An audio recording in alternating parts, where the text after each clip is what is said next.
大家好，我是田园，今天给大家分享一个不用烤箱的红薯蒸面包做法。首先我们准备120克的红薯，先给它切成小丁，切好后先把它放到小碗里面。红薯切好后，我们在锅中先加入50克的清水，然后再加入40克的白糖。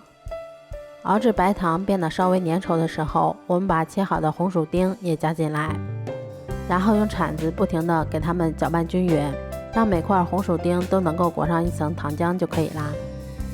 接着我们先准备350克的高筋面粉，先加入2克盐、3克酵母粉，再加入30克的白糖，然后用筷子先把它们充分搅拌均匀。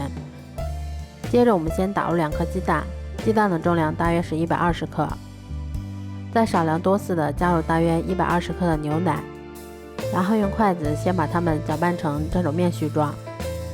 接着我们再往里面加入20克的食用油，揉成团后，我们把它移到面板上，像搓衣服一样继续给它揉搓10分钟左右。揉好后，我们先用手把它搓成长条，再用刀把它们切成大小均匀的小剂子。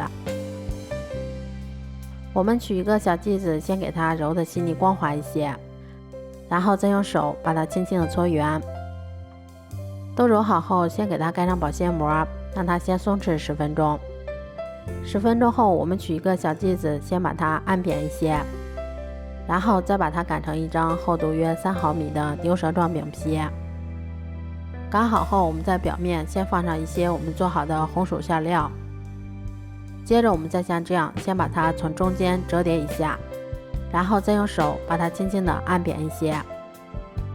接着我们再用擀面杖把它轻轻的擀薄一些。擀好后，我们再像这样先把它从一头慢慢的卷起来。卷好后，我们把尾部再给它轻轻的按压到生胚的底部，像这样我们的一个生胚就做好啦。都做好后，把它们放到模具或者大碗里面，然后再给它盖上保鲜膜，让它常温醒发至2倍大。醒好后，我们在表面先给它刷上一层蛋黄液，这样成品的颜色会更好看一些。然后再给它盖上一层耐高温的保鲜膜，防止水蒸气的进入。